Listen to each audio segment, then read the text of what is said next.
ક્યાં કરીને એવી એવી રાવ ગોપી કરતી જાય, કાના ને શાન માં સમજાવતી જાય, એવી એવી રાવ ગોપી કરતી જાય, કાના ને શાન માં સમજાવતી જાય. મારા શ્રીનાથજી ની સોનાની ઘંટી સત્સંગ હોય ત્યાં આવીને બેસે, સત્સંગ હોય ત્યાં આવીને બેસે, કોઈ ના જાણે એવા છુપાવે છે, કોઈ ના જાણે એવા છુપાવે છે. નાચતો જાય નચારે કૃષ્ણ કૃષ્ણ કૃષ્ણ હરે હરે, હરે રામ રામ રામ હરે હરે. હરે કૃષ્ણ માતાજી, દંડવત પ્રણામ. હરે કૃષ્ણ. સાદર પ્રણામ સર્વે વૈષ્ણવોને. ખૂબ ખૂબ ધન્યવાદ પરેશ શાહ પ્રભુજી, ખૂબ સરસ કીર્તન લેવા માટે. અને આજે શ્લોકા પઠન અને અનુવાદની સેવા કોને આપી હતી માતાજી? હરે કૃષ્ણ. હરે કૃષ્ણ માતાજી, દંડવત પ્રણામ. જિજ્ઞાશ્રી માતાજી અને હિરલ માતાજી. હિરલ માતાજી અને જિજ્ઞાશ્રી માતાજીનું હૃદયપૂર્વક ધન્યવાદ આ સેવા આપવા બદલ. અને આપ સર્વેનું ખૂબ ખૂબ હૃદયપૂર્વકનું સ્વાગત છે શ્રી શ્રી રાધા ગોવિંદા મંદિર ઇસ્કોન બેંગલુરુ. અને આજે સૌ આપણે ચર્ચા કરવાના છીએ અધ્યાય 16ની. બરાબર, તો ચાલો આપણે અધ્યાય 16ની ચર્ચાઓ કરીએ શ્રી શ્રી રાધા ગોવિંદજીના ચરણોમાં વંદન કરીને અને શ્રીલા પ્રભુપાદજીના ચરણોમાં વંદન કરીને. શ્રીલા પ્રભુપાદ કી જય. શ્રી શ્રી રાધા ગોવિંદ કી જય. શ્રીલા પ્રભુપાદ કી જય. ઓમ અજ્ઞાનતિમિરાન્ધસ્ય જ્ઞાનાંજનશલાકયા ચક્ષુરુન્મિલિतं येन तस्मै श्रीगुरुवे नमः. श्रीचैतन्यमनोभीष्टं स्थापितं येन भूतले स्वयं रूपा कदामयं ददाति स्वपदान्तिकं. वन्देऽहं श्रीगुरोः श्रीयुतापदकमलं श्रीगुरुन् वैष्णवांश्च श्रीरूपं साग्रजातं सहगण रघुनाथान्वितं तं सजीवं साद्वैतं सावधूतं परिजनसहितं कृष्ण चैतन्यदेवं श्रीराधा कृष्णपादान् सहगण ललिता श्रीविशाखान्वितांश्च. हे कृष्णा करुणा सिन्धो दीनबन्धो जगत्पते गोपेश गोपिका कान्त राधा कान्त नमोऽस्तुते. तप्त काञ्चन गौराङ्गी राधे वृन्दावनेश्वरी वृषभानुसुते देवी प्रणमामि हरिप्रिये. वाञ्छाकल्पतरुभ्यश्च कृपा सिन्धुभ्य एव च पतितानां पावनेभ्यो वैष्णवेभ्यो नमो नमः. नमः ॐ विष्णुपादाय कृष्णपृष्ठाय भूतले श्रीमते भक्तिवेदान्त स्वामिनीति नामिने. नमस्ते सरस्वते देवे गौरवाणी प्रचारिणे निर्विशेष शून्यवादी पाश्चात्य देशतारिणे. जय श्री कृष्ण चैतन्य प्रभु नित्यानंद श्री अद्वैत गदाधर श्रीवास आदि गौर भक्त वृंद. हरे कृष्णा હરે કૃષ્ણ હરે कृष्ण કૃષ્ણ कृष्ण કૃષ્ણ કૃષ્ણ હરે हरे राम હરે हरे राम રામ હરે રામ राम રામ રામ હરે હરે. હરે કૃષ્ણ માતાજી પ્રણામ. हरे હરે कृष्णा. કૃષ્ણ. હરે કૃષ્ણ. સર્વે વૈષ્ણવોને સાદર પ્રણામ. જે લોકો મને જોવાઈ રહ્યા છે, પરેશ શાહ પ્રભુજી, દીપ્તિ માતાજી, દક્ષા હરે માતાજી, હરે કૃષ્ણ, જયેન્દ્ર પ્રભુજી, હિના માતાજી, હિના ત્રિવેદી માતાજી, આરતી માતાજી, રીટા માતાજી, જ્યોત્સના માતાજી, દક્ષા મકવાણા માતાજી, કૃષ્ણ કૃપાલયા પ્રભુજી અને જે લોકો હરે કૃષ્ણ માતાજી, દંડવત જોડાય છે, હરે કૃષ્ણ, તે તમામનું ખૂબ ખૂબ હૃદયપૂર્વકનું સ્વાગત છે શ્રી શ્રી રાધા ગોવિંદા મંદિર ઇસ્કોન બેંગલુરુ. અને આજે આપણે સૌ જોવાના છીએ અધ્યાય 16. બરાબર, દેવી તથા આસુરી પ્રકૃતિ. તો હવે હરે કૃષ્ણ માતાજી. હરે કૃષ્ણ. હરે કૃષ્ણ. તો હરે કૃષ્ણ માતાજી પ્રણામ. હરે કૃષ્ણ શશી માતાજી. સાદર પ્રણામ સર્વે વૈષ્ણવને સાદર. ભાવના માતાજી હતા. ભાવના માતાજી. અચ્છા, અહીંયા મને શું કહેવાય દેખાતું નથી. ઓકે, ચાલો તો આપણે જઈએ આગળ કે દેવી તથા આસુરી પ્રકૃતિ. તો અત્યાર સુધી આપણે 1 થી 15 ચેપ્ટર જોઈ લીધા, બરાબર. ગઈકાલે આપણે 4 ચેપ્ટર સુધીના આપણે પ્રશ્ન પૂછ્યા હતા. 5મા ચેપ્ટર થી આજે આપણે થોડા પ્રશ્ન પૂછીશું. ઓકે, રેડી બધા? ચાલો તો હવે આપણે ગેટ સેટ ગો કરીએ. હા, સૌથી પહેલા 5મા અધ્યાયનું નામ શું હતું? બોલો, કોણ કહેશે? રીટા માતાજી બોલો. કર્મયોગ કૃષ્ણ ભાવના યુક્ત કર્મ. હરી બોલ. કૃષ્ણ ભાવના યુક્ત કર્મ, બરાબર. અને એટલે શું કૃષ્ણ ભાવના યુક્ત કર્મ એટલે શું? આપણે શું કરવાનું છે?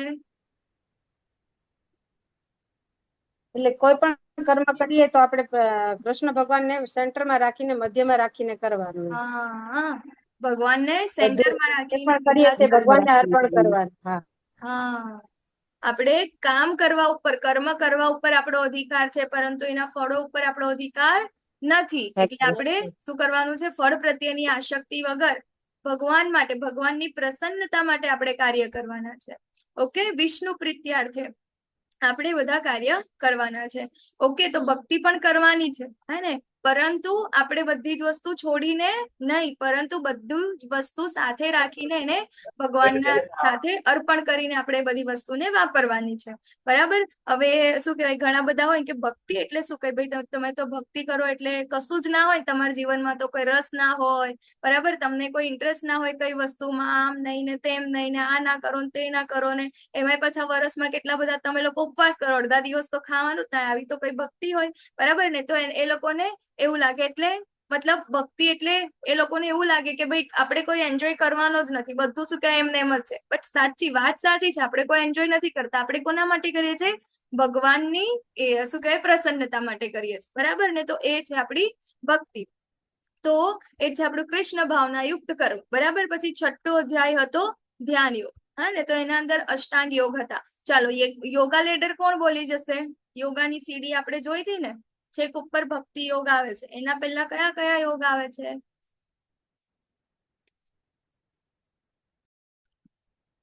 કોણ કહેશે? જયેન્દ્ર પ્રભુજી, હરે કૃષ્ણ, બોલો. હરે કૃષ્ણ માતાજી. અષ્ટાંગ યોગમાં યમ, નિયમ, આસન, પ્રાણાયામ, પ્રત્યાહાર, ધારણા, ધ્યાન ને સમાધિ.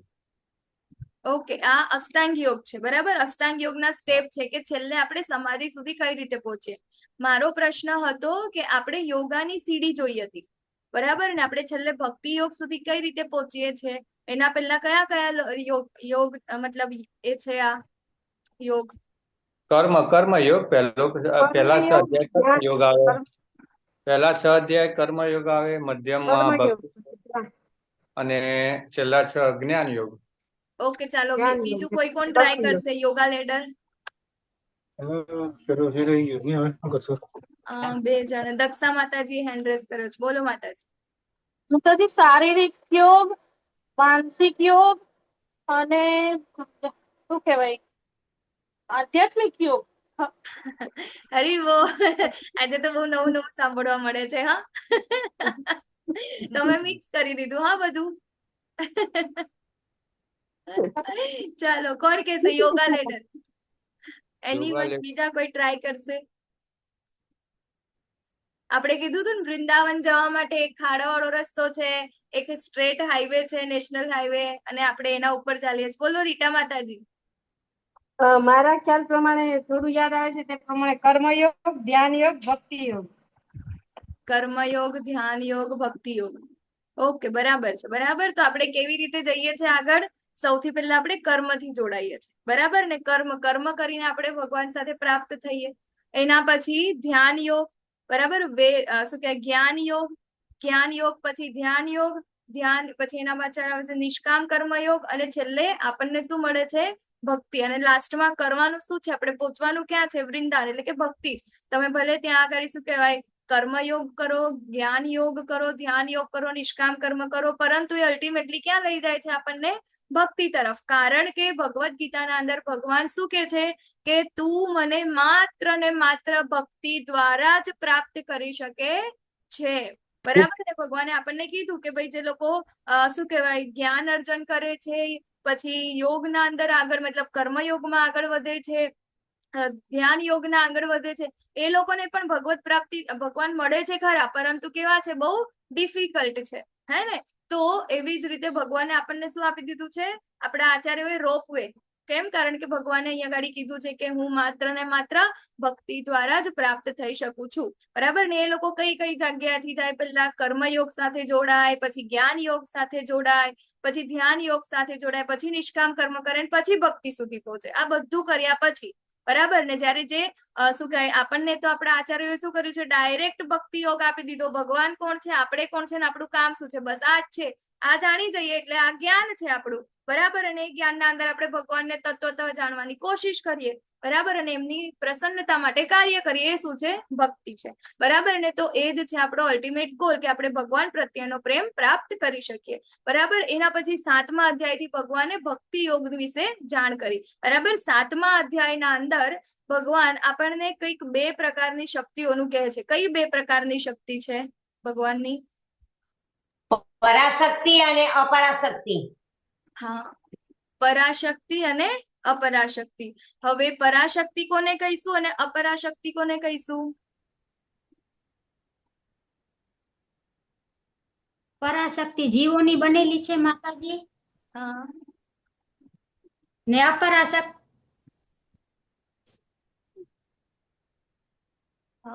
અપરાશક્તિ રીટા માતાજી બોલો. ભગવાનના આ ચરણે આવે છે.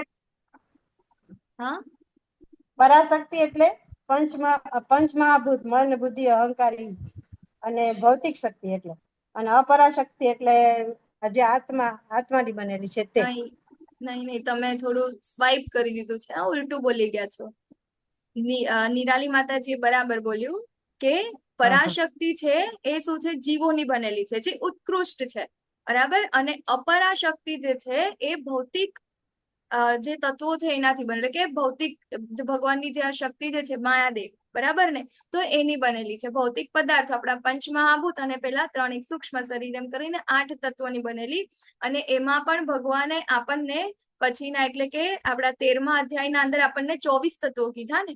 બરાબર? 24 તત્વોનું બનેલું છે આ શરીર. ઓકે, તો ભગવાનની 7મા અધ્યાયના અંદર કીધું એ રીતે 8 તત્વોની બનેલી ભૌતિક પ્રકૃતિ એ ભગવાનની શક્તિ છે.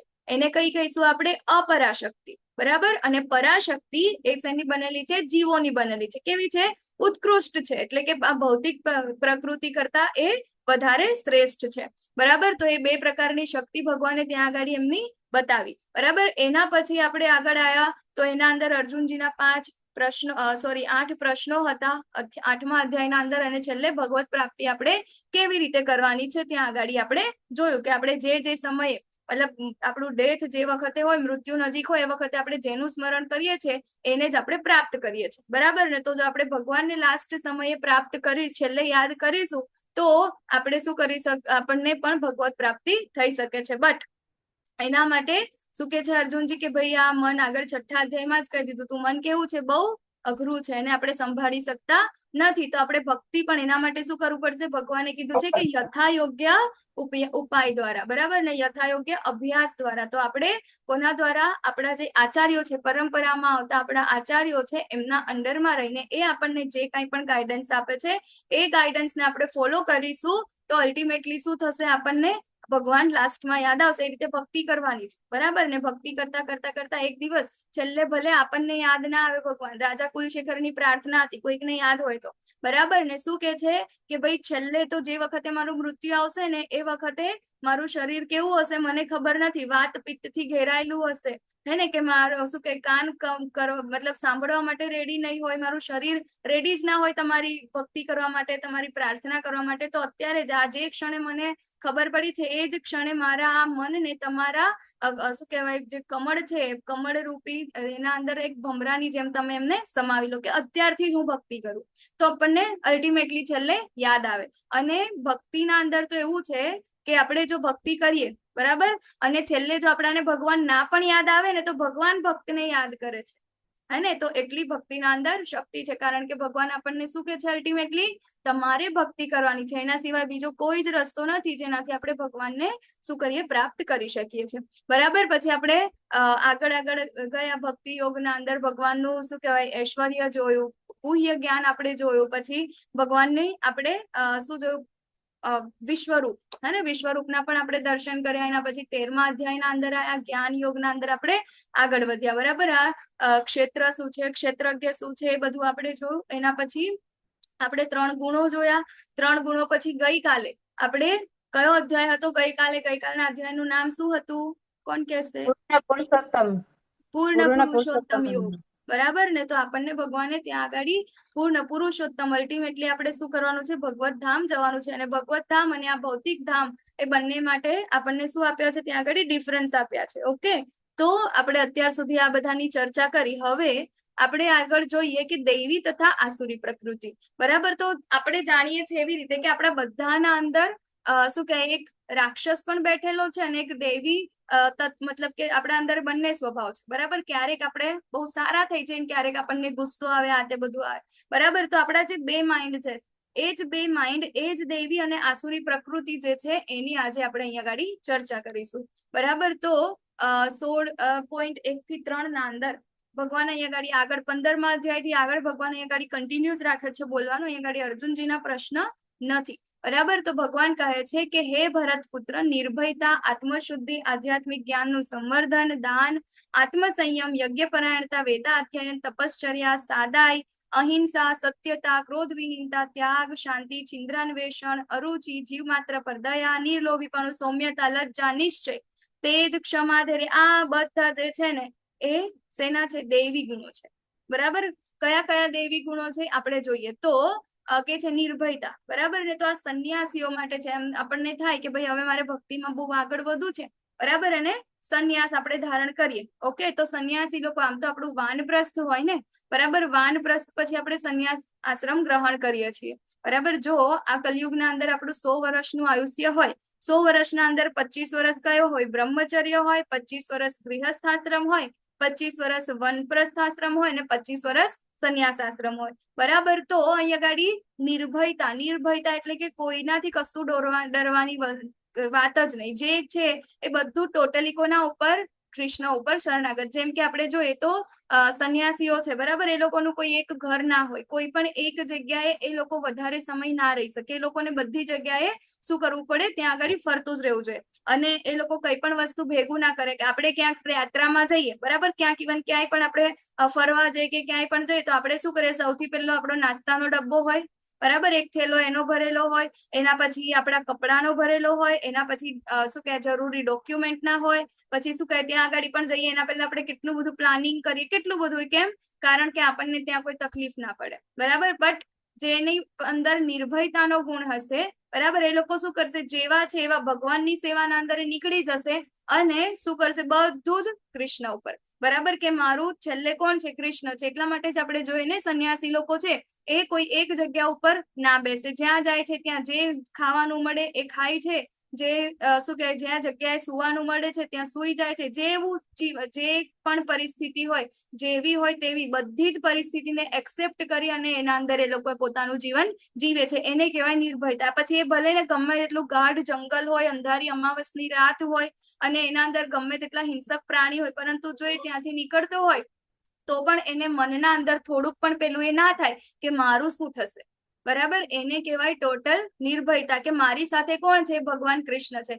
ઇવન અહીં અગાડી નહીં, બટ મારી સાથે એવું શું કે બહુ જ અંધકારમય ગાઢ જંગલ છે કે કોઈ પણ એવી જગ્યા છે કે જ્યાં સામાન્ય મનુષ્ય આપણે જઈએ, બરાબર, તો આપણે જસ્ટ વિચારીને પણ આપણને થોડો ડર લાગે, બરાબર. પહેલા આપણે પોતાની સેફટી કે બધું જોઈએ. પરંતુ આ નિર્ભયતાનો ગુણ એ છે કે ભલે કોઈ પણ પરિસ્થિતિ હોય, કઈ પણ હોય, એને એવું લાગે કે ના, ભગવાન પરમાત્મા તરીકે મારા અંદર વાસ કરે છે અને એ હંમેશા મારી સાથે છે, તો મારે શા માટે ડરવું, બરાબર ને? તો એ છે નિર્ભયતા. ઓકે, જે સ્પેશિયલી શું કહેવાય? સંન્યાસીઓના અંદર આપણને જોવા મળે છે આ વાળો ગુણ. ઇવન ઇસ્કોનના અંદર, ઇસ્કોન શું, બધા જેટલા બી સંન્યાસી છે ને એ બધાના અંદર નિર્ભયતાનો ગુણ હોવો જ જોઈએ, બરાબર. નિર્ભયતા હશે આ ટોટલી શરણાગતિ કે જે છે બધું મારા કૃષ્ણ છે, બરાબર ને? તો એ લોકો શું કરે છે ત્યાં આગળ, એના પછી એ લોકોને સંન્યાસ આશ્રમ ગ્રહણ કરે છે, સંન્યાસ એ લોકો ધારણ કરે છે. આત્મશુદ્ધિ, બરાબર, એ લોકો શેના માટે કાર્ય કરે છે? આત્મશુદ્ધિ માટે આપણે મતલબ ગૃહસ્થો પણ આત્મશુદ્ધિ માટે આપણે કાર્ય કરીએ છીએ, બરાબર ને? જે કાંઈ પણ કરીએ એ બધું જ શેના માટે આપણે કરીએ છીએ? આત્માની શુદ્ધિ માટે. કારણ કે હવે આપણાને ખબર છે કે ભાઈ જ્યાં સુધી આત્માની શુદ્ધિ નહીં થાય ને, આપણું જે સૂક્ષ્મ શરીર જે છે. ઓકે, દીપ્તિ માતાજી હેન્ડ રેઝ કર્યો છે. હરે કૃષ્ણ. ભૂલથી થઈ ગયો છે. મારો અવાજ આવે છે? હરે કૃષ્ણ. આરતી માતાજી આવે છે માતાજી, ક્લિયર આવે છે. અચ્છા, તો એમનો ભૂલથી હેન્ડ રેઝ થઈ ગયું લાગે છે. હરે કૃષ્ણ દીપ્તિ માતાજી. હા, વોઇસ નહીં આવતો હતો. આવે છે માતાજી, તમારે મારા નેટવર્ક પ્રોબ્લેમ હશે. ફરીથી જોઈન થાવ દીપ્તિ. હા હા, ચાલે. તો આત્મશુદ્ધિ માટે એ લોકો શું કરે છે? કાર્ય કરે છે, બરાબર. એ ગૃહસ્થોએ પણ મતલબ ગૃહસ્થના અંદર પણ આ ગુણ જે છે હોવો જોઈએ આત્મશુદ્ધિ માટેનો, કે આપણાને ખબર પડી ગઈ કે હું શરીર નથી ને આત્મા છું, ને આપણે આત્મા જે છે કેટલા ટાઈમથી એની સાથે આ ભૌતિક પ્રકૃતિ સાથે દૂષિત થતો આવ્યો છે. તો આપણે શું કરવાનું છે? એને સાફ કરવાનું છે, શુદ્ધ કરવાનું છે. કેવી રીતે શુદ્ધ કરીશું આપણી આત્માને? બોલો, આત્મશુદ્ધિનું કાર્ય આપણે કેવી રીતે કરીશું? ભક્તિ કરીને. કૃષ્ણ ભાવના ભક્તિ કરીને, કૃષ્ણ ભાવનામાં લગાવીને લગાવી. રાજેન્દ્ર પ્રભુજી હરે કૃષ્ણ. માતાજી ભગવાનની ભક્તિ કરીને. ભગવાનની ભક્તિ કરીને રોજ આપણે શું કરીએ છીએ? માળા કરીએ છીએ. માળા અહીંયાથી આપણને હરિનામ લઈને. દીપક પટેલ પ્રભુજી હરે કૃષ્ણ. હરે કૃષ્ણ માતાજી. હરે હરે કૃષ્ણ મહામંત્રનો જાપ કરીને. હરી બોલ. મોના માતાજીનો હેન્ડરેસ હતો. હરે હરે કૃષ્ણ. કૃષ્ણ હરિનામ લઈને, એમ જપ કરીને. હરિનામ લઈને, બરાબર. શુદ્ધિકરણનું શું છે? એક જ વસ્તુ છે અત્યારે આપણી પાસે, હે ને? હરિનામ. બીજા બધા કાર્ય આપણે કરીએ છીએ, બટ એના અંદર આપણાથી કંઈક ને કંઈક ભૂલો અને કંઈક ને કંઈક બધી વસ્તુઓ થાય છે, બરાબર. તો માત્ર ને માત્ર હરિનામ જ એવું છે કે જેનાથી આપણે શું કરીએ છીએ? શુદ્ધિકરણ પ્રાપ્ત કરીએ છીએ, બરાબર. પહેલાના જમાનાના અંદર લોકો શું કરતા હતા? યજ્ઞ કરાવતા હતા, બરાબર ને? તો એ યજ્ઞથી શું થતું હતું? શુદ્ધિકરણ થતું હતું. બટ અત્યારે આપણા માટે એ બધા યજ્ઞો પોસિબલ નથી, એટલે આપણે શું કરીએ છીએ? એના માટે જપ યજ્ઞ કરીએ છીએ, જે કલયુગના અંદર છે, હે ને? તો આપણે એનાથી આત્મશુદ્ધિ થાય છે. આધ્યાત્મિક જ્ઞાનનું સંવર્ધન, બરાબર. રોજ ને રોજ 8 વાગ્યાની બેચના અંદર તમે રોજ સાંજે 8 વાગે 1 કલાક માટે શું કરો છો? જ્ઞાનનું સંવર્ધન કરીએ છીએ, ભાગવતમ સાંભળીએ છીએ. શું કરીએ છીએ? જ્ઞાનનું સંવર્ધન કરીએ છીએ, બરાબર. તો શું છે? આધ્યાત્મિક જ્ઞાનનું સંવર્ધન જેથી મળે જેટલું લોલ્યમ એને જાગે છે કે હજી શું સાંભળી લઉં, હજી શું જાણી લઉં, બરાબર ને? રોજ આપણને રીટા માતાજી, દીપ્તિ માતાજી, દક્ષા માતાજી કેટલા બધા તમે લોકો મને પૂછો કે ભોજનનો મંત્ર કયો છે, ભોગ લગાવવાનો મંત્ર કયો છે, અમે 16 માળા કરીએ છીએ, અમે આ કરીએ તે કરીએ, કેટલું બધું, બરાબર. શું કરે છે? આધ્યાત્મિક જ્ઞાનનું સંવર્ધન કરે છે. દાન જે છે એ શું છે? દાન ગૃહસ્થો માટે છે, બરાબર. દાન એ ખાલી ગૃહસ્થો કરી શકે છે. આ વાળી સેવા જે છે માત્ર ને માત્ર ગૃહસ્થોની છે. જો કેમ? કારણ કે બ્રહ્મચારી છે, બ્રહ્મચારીએ શું કરવાનું છે? એને જ્ઞાનનું સંવર્ધન, આ સ્પેશિયલી જે જ્ઞાનનું સંવર્ધન છે ને, આધ્યાત્મિક જ્ઞાનનું સંવર્ધન, એ કોના માટે છે? જે બ્રહ્મચારી છે, બરાબર. આપણા માટે બી છે, પણ વધારે એને માટે લાગુ પડે છે, કારણ કે 25 વર્ષ સુધી એને માત્ર ને માત્ર શું કરવાનું છે? જ્ઞાનોપાર્જન કરવાનું છે, અને એના પછી એને ગૃહસ્થના અંદર એન્ટર થઈને એની લાઈફ આગળ વધારવાની છે. તો હવે આપણે જયારે ગૃહસ્થ હોય તો ગૃહસ્થ એકલા જ એવા છે કે જે લોકો શું કરે છે? લક્ષ્મી ઘરે લઈ આવે છે, બરાબર. કે એ લોકો જ ખાલી જોબ કરી શકે છે, કમાઈ શકે છે. એમની પાસે જયારે જે આપણા બ્રહ્મચારી છે, વાનપ્રસ્થી છે કે સંન્યાસી છે, એ લોકો પાસે કોઈ ધન ઉપાર્જન કરવા માટેનો કોઈ રસ્તો નથી, બરાબર. એ લોકો કોના ઉપર ડિપેન્ડન્ટ છે? એ માત્ર ને માત્ર ગૃહસ્થો ઉપર ડિપેન્ડન્ટ છે, બરાબર. કેવી રીતે? તો બ્રહ્મચારીના અંડરમાં આપણા એક પરિવાર લઈ લો તો પરિવારના અંદર બાળક છે, બરાબર. એ લોકો ભણવા જાય છે, તો એનો ખર્ચો કોણ કરે છે? કોના ઉપર ડિપેન્ડન્ટ છે? માતા પિતા, બરાબર. માતા પિતા કોણ છે? ગૃહસ્થ છે. એમના માતા પિતા, બરાબર, કે જે એજ થઈ ગઈ છે, હવે લોકો વાનપ્રસ્થી છે, રિટાયર થઈ ગયા છે, તો એ લોકોની જવાબદારી પણ કોના ઉપર છે? આ ગૃહસ્થ ઉપર છે. અને એની સાથે સંન્યાસી, બરાબર, કે જે શું કહે? ભગવત નામનું શું કરે છે? પ્રચાર કરે છે, બરાબર. અને ભગવાનની સાથે બધાને જોડે, જે હેડ છે, આપણા સમાજના અંદર સંન્યાસી જે છે એને બ્રાહ્મણથી પણ ઉચ્ચ શું કહેવાય પોસ્ટ આપવામાં આવી છે કે એનાથી પણ ઉચ્ચ છે, બરાબર ને? તો એ લોકો કઈ જગ્યાએ જતા નથી હને કરવા માટે કે ભાઈ શું કહેવાય કમાવા માટે કે આ તે, તો એ કોના ઉપર ડિપેન્ડ કરે છે? માત્ર ગૃહસ્થો ઉપર. તો ગૃહસ્થોની આ એક જવાબદારી છે, દાન કરવું એ ગૃહસ્થોનું શું છે? જવાબદારી છે. એવું નહીં કે ભાઈ આપણે કમાઈએ છીએ તો આપણે આપણા માટે જ વાપરવાનું, નહીં. આપણી પાસે જે કાંઈ પણ લક્ષ્મી આવે છે એ લક્ષ્મીને આપણે આના અંદર આપણે યુઝ કરવાની છે, બરાબર? તો એ છે દાન, આત્મસંયમ, બરાબર? આત્મસંયમ એ ખૂબ ઇમ્પોર્ટન્ટ છે અત્યારે ગૃહસ્થો માટે, તો બહુ જ જરૂરી છે, બરાબર? ગૃહસ્થો અત્યારે આપણે જોઈએ તો શેના માટે ને તો બહુ બિગ કહેવાય ને કે બિગ ફેટ વેડિંગ અત્યારે એ લોકો કરે છે, બધું જ રજોગુણ ને તમોગુણ. લગ્ન શેના માટે કરવાના? તો સંતતિ નો ઉપયોગ શું કહે ના ભાઈ અમે એટલા બધા બાળકો નહીં કરે, બસ ખાલી ઇન્દ્રિય તૃપ્તિ માટે, બરાબર ને? બટ અહીં આગળ પ્રભુપાદ આપણને કહે છે કે શાસ્ત્રોના અંદર એવા કોઈ શું કહે ઇન્દ્રિય તૃપ્તિ માટે આ જેટલા કંઈ પણ લગ્ન થાય છે એ બધું ઇન્દ્રિય તૃપ્તિ માટે નથી, એ સારી ગૃહસ્થી ચલાવવા માટે છે. ગૃહસ્થ, બરાબર? ગૃહસ્થ બનવાનું છે, ગૃહ મેધી નહીં. ગૃહ મેધી અને ગૃહસ્થ વચ્ચે બહુ ફરક છે. ગૃહસ્થી એ છે કે એ લોકો શું કરે છે? લગ્ન કરીને અને પોતાની સંતાન પેદા કરી અને શું કરે છે? એને ભગવત પ્રાપ્તિ કરવા માટે આગળ વધારે છે, કે એને પણ શું કરે છે? શાસ્ત્રનું જ્ઞાન આપે છે, ભગવાનનું જ્ઞાન આપે છે. જ્યારે ગૃહ મેધી શું કરે છે? જે કાંઈ પણ શું કરે છે? કમાય છે, કમાઈને લાવે છે, પોતાના માટે યુઝ કરે છે, ફરવા જાય છે, આ કરે છે, તે કરે છે, બાળકોના શું કહેવાય બહુ મોટા ખર્ચા કરે છે, બહુ બિગ ફેટ વેડિંગ આટલું બધું કરે છે, અને એના અંદર પણ શું હોય છે? ઇન્દ્રિય તૃપ્તિ, બરાબર? તો આ છે ગૃહ મેધી, કે જે માત્ર ને માત્ર એન્જોયમેન્ટ માટે જે લોકો રહેતા હોય છે. બટ અહીંયા આગળ આપણને પ્રભુપાદ સમજાવે છે, તમે લોકો વાંચશો તો ખ્યાલ આવશે. 16મા અધ્યાયના અંદર આત્મસંયમ બહુ જ ઇમ્પોર્ટન્ટ છે, બરાબર? જો ગૃહસ્થ પણ તમે હો અને તમે લોકો મેરિડ, બરાબર? મેરિડ હોય તો એના અંદર જે શું કહેવાય તમારે સંતતિ ઉત્પન્ન ના કરવી હોય ને, તો એના સિવાયના તમારે કોઈ પણ રિલેશન એમની સાથે રાખવાના, મતલબ કે પતિ પત્ની વચ્ચે જે રિલેશન હોય છે એ રાખવાના હોતા નથી. માત્ર ને માત્ર એક જ હેતુ હોવો જોઈએ કે તમારે એનાથી શું કરવાનું છે? તમારું ભક્ત બાળક તમારે લાવવાનું છે સમાજના અંદર. કારણ કે જો એ ભક્ત નથી, એની પાસે જ્ઞાન નથી, તો આ સમાજના અંદર શું થશે? કૂતરા બિલાડા જ આવશે, બરાબર? તો એ કૂતરા બિલાડા જેવું જીવન જીવે છે હંમેશા ઇન્દ્રિય તૃપ્તિ માટે, બરાબર? કામ ઈચ્છાને પૂર્ણ કરવા માટે, તો એના બાળકો પણ કેવા આવશે? એવા જ આવશે. ઓકે, તો એના માટે આ ગૃહસ્થ લાઈફ નથી, બરાબર? એ લોકો ગૃહ મેધી છે. પછી છે યજ્ઞ પરાયણતા. તો અત્યારે આપણે વાત કરીએ યજ્ઞ પરાયણતા. દ્વાપર યુગના અંદર આનું એ હતું કે ભાઈ આપણે યજ્ઞ કરીએ, શુદ્ધિકરણ થાય એના માટે.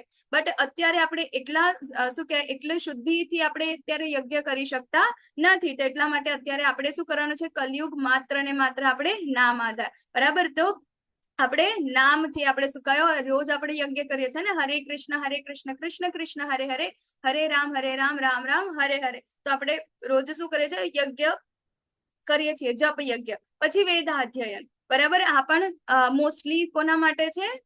એમ તો જો કે અત્યારે આપણા બધા, કારણ કે અત્યારે આપણે જે કઈ આશ્રમમાં રહીએ છીએ ને, બરાબર, બધા કેવા છે? મિક્સ છે. આના અંદર કોઈ બ્રહ્મચારી નથી, ગૃહસ્થ છીએ, પણ આપણે બધા કેવા છે? ગૃહ મેધી છીએ, એકચ્યુઅલમાં ગૃહસ્થ નથી. પછી વાનપ્રસ્થ, અને તો વાનપ્રસ્થ બી અત્યારે આપણે એને સ્વીકાર્યો નથી. કેમ? કારણ કે વાનપ્રસ્થ નો મિનિંગ થાય 51, 50 થાય એટલે વાન તમારે લઈ લેવાનું, 51 એટલે 12, બરાબર? તો અત્યારે વસ્તુ પોસિબલ નથી કે આપણે જંગલમાં જઈએ કે પછી કશે જતા રહીએ, બરાબર? અત્યારે શું છે કે આપણે ઘરમાં રહીને આપણે ઘરની બધી આસક્તિઓ છે એને દૂર કરવાની છે, અને આપણી આસક્તિ કોનામાં લગાડવાની છે? ભગવાનમાં લગાડવાની છે. અત્યારે આપણે શું કરીએ છીએ? 51, 50 વર્ષ પછી આપણે શું કરીએ? મારો છોકરો બરાબર કમાય છે કે નહીં, એના લગ્ન બરાબર થાય છે કે નહીં, એના છોકરાના છોકરા થાય છે કે નહીં, સાસુમાં હોય તો કે ઘરના અંદર વહુ આવી છે, વહુ બરાબર શાક બનાવે છે કે નથી બનાવતી, બરાબર સફાઈ કરે છે કે નથી કરતી, બરાબર આજુબાજુ બધે સારી રીતે બોલે છે કે નથી બોલતી, હે ને? મેં તો આવું જ કરતી હતી, અમે લોકો લગ્ન કરીને આવતા હતા તો અમે તો આવું સહન કર્યું, અમે આવું કરતા હતા, તું કેમ નથી કરતી, બરાબર ને? તો આ બધી વસ્તુના અંદર પડે છે. બટ એકચ્યુઅલમાં એને કરવાનું શું હોય છે? ભગવાન પ્રત્યે આસક્તિ લગાવવાની છે. એટલે આપણે આજે શું કહેવાય આપણી જે આપણા આખા જીવનના જે વિભાગ જે છે, બરાબર, આશ્રમ, એના અંદરથી આપણે શું કહેવાય બહુ સારી રીતે આપણે ભગવત પ્રાપ્તિ કરી શકીએ છીએ જો આપણે એને ફોલો કરીએ તો, બરાબર ને? તો અત્યારે શું કરવાનું છે? વેદાધ્યયન, જે બ્રહ્મચારી છે, હે ને? તો રોજ આપણે ઇવન પ્રભુપાદે તો આપણને આખી ડેલી રૂટીન જ આપણું એવું બનાવી દીધું. સવારે ભાગવતમનું શ્રવણ કરવાનું, ભગવદ્ ગીતાનું સાંજે શ્રવણ કરવાનું, બરાબર ને? તો એ બધું છે વેદાધ્યયન, રીડિંગ કરવાનું, તો એ આપણે કરવું જોઈએ. એ કેવા છે? આ દૈવી ગુણો છે. તપશ્ચર્યા અને સાદાઈ, બરાબર? તપશ્ચર્યા એ બધા માટે ઇમ્પોર્ટન્ટ છે. બરાબર. એ પછી શું કહેવાય, બ્રહ્મચારી હોય, ગૃહસ્થ હોય, વાનપ્રસ્થ હોય કે સંન્યાસી હોય. બરાબર. તપશ્ચર્યા આપણે કરવી જોઈએ. તપશ્ચર્યા માટે આપણે ડિટેલમાં જોઈશું 17મા અધ્યાયમાં આવતીકાલે. 3 પ્રકારની તપશ્ચર્યા હોય. બરાબર. જેવા 3 ગુણો છે એ પ્રમાણે 3 પ્રકારની સત્વગુણી, રજોગુણી, તમોગુણી પ્રકારની આપણા તપ હોય છે. બરાબર. તો આપણે આવતીકાલે એનું ડિટેલમાં ચર્ચા કરીશું. પછી સાદાઈ. બરાબર ને, કોઈ વધારે દેખાડો નથી. જે છે એ આ જ છે. ખાલી પ્રાઇમરી વસ્તુઓના અંદર આપણે કેવી રીતે જીવી શકીએ એના અંદર છે સાદાઈ. તમને લોકોને કદાચ ખબર હોય તો આપણા ગુજરાતના અંદર બરાબર ઇસ્કોનનું એક નંદગ્રામ કરીને રાજપીપળાની બાજુના અંદર છે. નંદગ્રામ કરીને આખું શું કરે છે, એમને વિલેજ ડેવલપ કર્યું છે કે ત્યાં આગળ માત્ર આ વર્ણ આશ્રમ પરથી એ લોકો જીવે છે.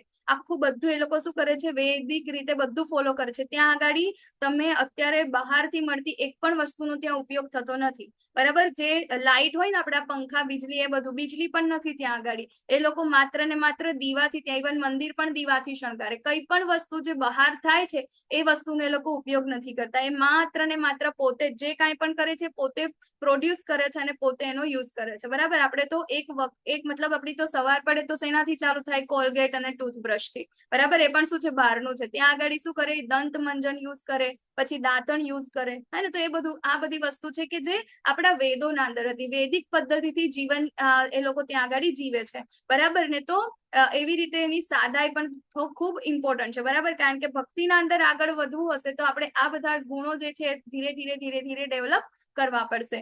અહિંસા, સત્યતા, ક્રોધ વિહીનતા. બરાબર. અહિંસાનું તો હવે આપણે શું કહેવાય, જે લોકો નોનવેજ ખાય છે, બરાબર ને, તો જે નોનવેજ ખાય છે એ લોકોને એવું લાગે છે કે ભાઈ આ તો ખાવા વાળી જ વસ્તુ છે. બરાબર ને. પરંતુ અહિંસા જે છે, આપણે સામેવાળું જે પશુ જે છે એને આપણે મારીને ખાઈએ છીએ, એનો મતલબ કે હવે એનો જે નેક્સ્ટ બર્થ થવાનો છે, બરાબર, એ બર્થ માંથી આપણે એની શું કહેવાય, એની વિકાસની પદ્ધતિ જે છે એને આપણે ત્યાંથી અટકાવી દીધી છે.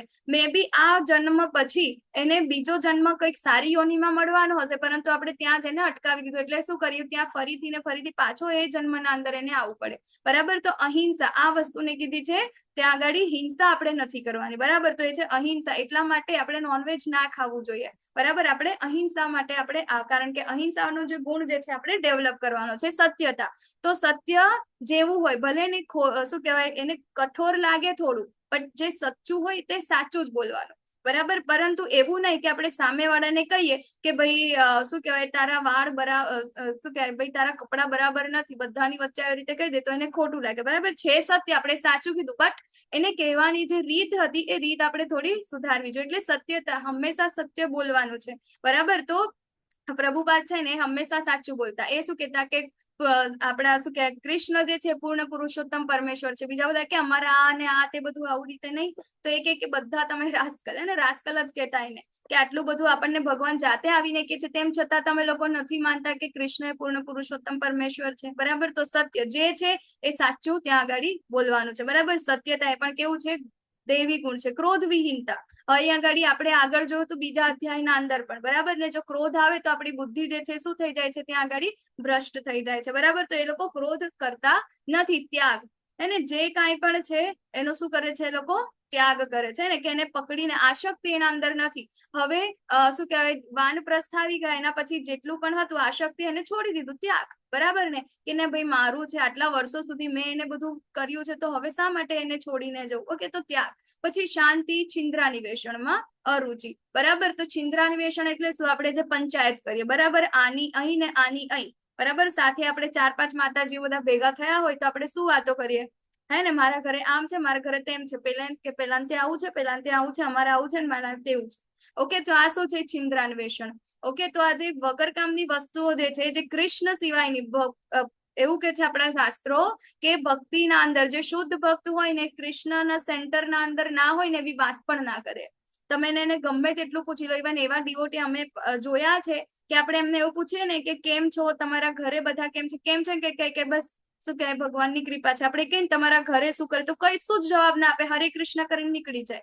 બરાબર. કેમ? કારણ કે બોલવા જ ના માંગે. કોઈકના માટે બોલે તો કઈક શું કહેવાય, લોકોને કર્મના બંધનના અંદર બંધાય ને, ભગવાન સિવાયનું કશું બોલે જ નહીં. બરાબર. તો છિદ્રાન્વેષણના અંદર અરુચિ એ લોકો હવે કરતા નથી. તમે લોકો બધા 8 વાગ્યા પહેલા આપણે મારી સાથે બધા શું કરતા હતા, પંચાયત જ કરતા હતા. ને હવે શું કરીએ છીએ, ભગવાનની વિષયની વાતો કરીએ છીએ. તો હવે એમાંથી પંચાયતમાંથી આપણને શું થઈ ગઈ, અરુચિ થઈ ગઈ. જીવ માત્ર ઉપર દયા, નિર્લોભીપણું, બરાબર, કે આ મારું છે, આ મારું છે, ક્યાંથી વધારે લઈ લઉં, હે ને, એ વસ્તુ જે લોભીપણું છે એ દૈવી ગુણો એ હોતા નથી. એટલે છે નિર્લોભીપણું. સૌમ્યતા, લજ્જા ને નિશ્ચય. નિશ્ચય છે, દ્રઢ નિશ્ચય કે 18 દિવસના ક્લાસ પૂર્ણ કરવાના છે. આજે તો 4 માળા કરવાની જ છે, આજે તો 1 માળા કરવાની જ છે, આજે તો અમારે એકાદશી કરવાની જ છે, બરાબર. પછી શું કે અત્યારથી ડિસાઈડ કરી દે, અમારા ત્યાં બર્થડે હોય કે પછી મેરેજ એનિવર્સરી હોય કે ઘરમાં કોઈ શુભ પ્રસંગ હોય કે કઈ પણ હોય, બરાબર. અત્યારે અક્ષય તૃતીયા આવે છે, કઈ પણ હોય, દ્રઢ નિશ્ચય કરે કે આવા કોઈ પણ દિવસે મારે થોડામાંથી થોડું કંઈક ને કંઈક મારે દાન કરવું છે કે કંઈક ને કંઈક એવો નિશ્ચય કરી લે, બરાબર. તો નિશ્ચય એ શું છે, એ દૈવી ગુણ છે.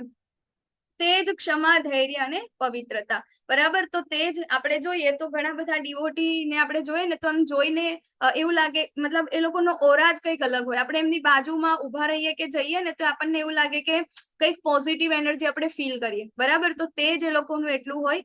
ક્ષમા, હે ને, તો જે શું કહેવાય, ક્ષમા પણ એટલી જ.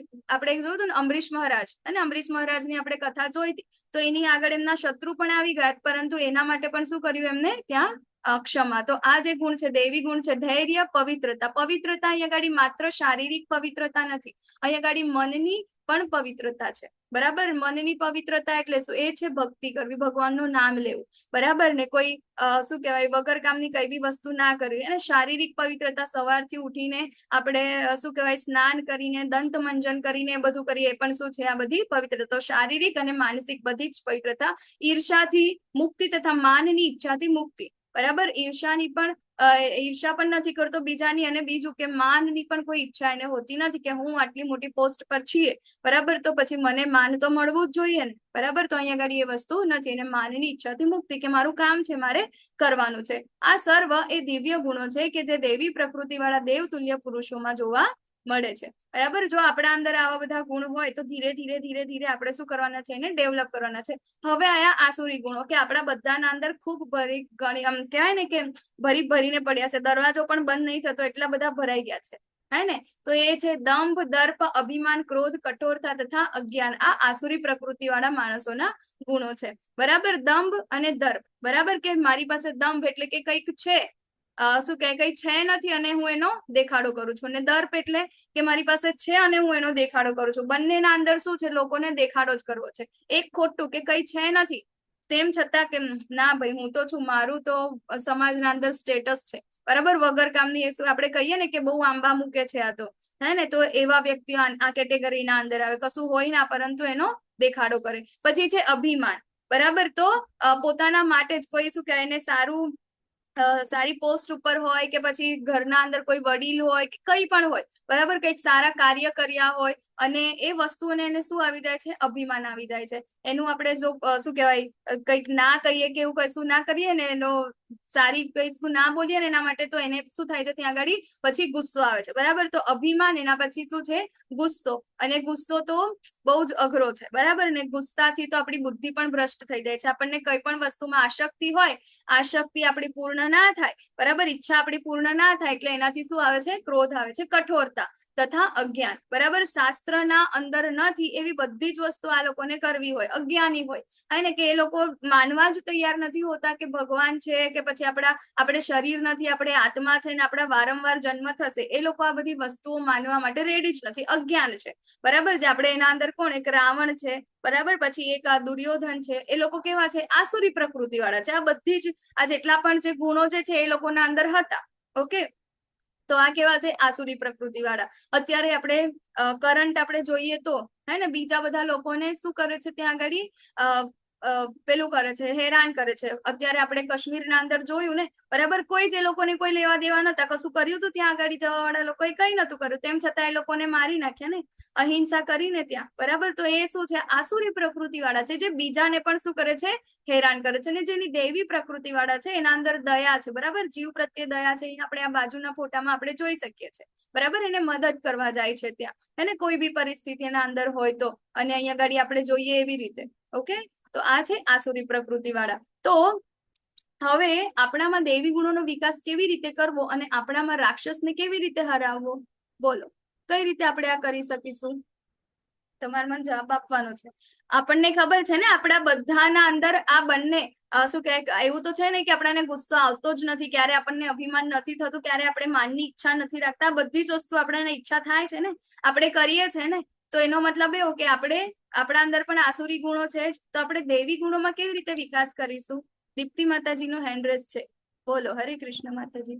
હરે કૃષ્ણ. જ્યાં ગુસ્સો આવે ને ત્યારે ભગવાનનું પ્રભુનું નામ લેવાનું, એટલે આપણું મન શાંત થાય. એટલે એમ ઓકે, ગુસ્સો આવે ત્યારે ભગવાનનું નામ લેવાનું.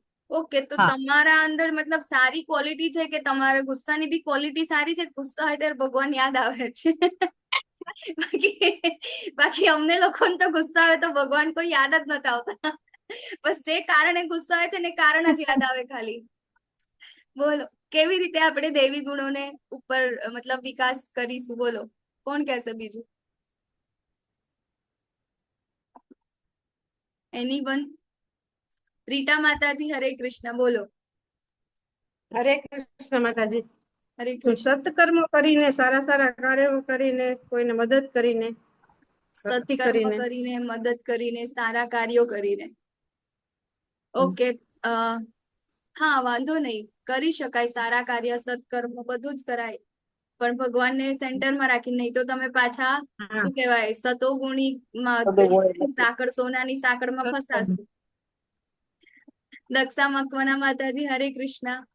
હરે કૃષ્ણ માતાજી.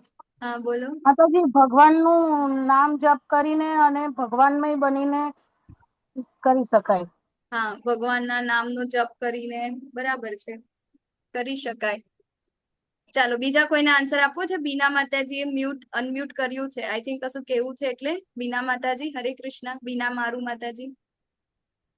માતાજી, ભગવાનની ભક્તિ કરીને એટલે ગુસ્સો પણ ઠંડો થઈ જાય અને આપણને ભગવાનમાં વધારે શ્રદ્ધા આવતી જાય. એટલે રોજે ભગવાનનું સ્મરણ કરાય, પછી ભગવાનની ભક્તિ કરાય. જે કઈ વસ્તુ કરીએ ને એ ભગવાનને અર્પણ કરીને કરીએ ને એટલે આપણા મનમાં ઘણો ફેરફાર થાય છે. હા, સાચી વાત છે, ઘણો ફેરફાર થાય છે. પણ આવું શું કે મારી સાથે નથી થતું. મારે તો કિચનમાં છે ને હું કઈક કામ કરવા જતી હોય, ચલો કિચનની વાત છોડો, ઘરમાં અંદર પોતા કરતી હોય ને ભાઈ આવી જાય ચાલીને, તો એ જ વખતે મને બહુ ગુસ્સો, એ વખત મને ભગવાન યાદ નથી આવતા. પણ જયારે પોતા કરતા હોય ને ત્યારે આમાં કઈક ભગવાનનું સાંભળવાનું આપણે, એટલે ધ્યાન જ ના જાય બીજી તરફ. યસ. ભાઈલાલ જેઠવા પ્રભુજી, હરે કૃષ્ણ. હાજી, હરે કૃષ્ણ. હરે કૃષ્ણ. માતાજી, આપણે જયારે પણ ગુસ્સો આવે હા, ત્યારે આ જે વસ્તુ કીધી એ તો છે, પણ આપણે મૌન રાખી અને આપણા ગુસ્સાને કંટ્રોલ કરવાનો છે. અને સાથે સાથે આપણે એવી પ્રવૃત્તિ કરવાની છે કે જેનાથી આપણે કોઈના ઉપર ગુસ્સો ના આવે. ઓકે. આપણા વાણી વર્તનમાં થોડો આપણે સુધારો કરવાનો છે, જેના થકી આપણે આપણા મનમાં પોઝિટિવ વિચાર વધે, સામેવાળા માટે નેગેટિવિટી હોય એ આપણે કાઢવી પડશે. ઓકે.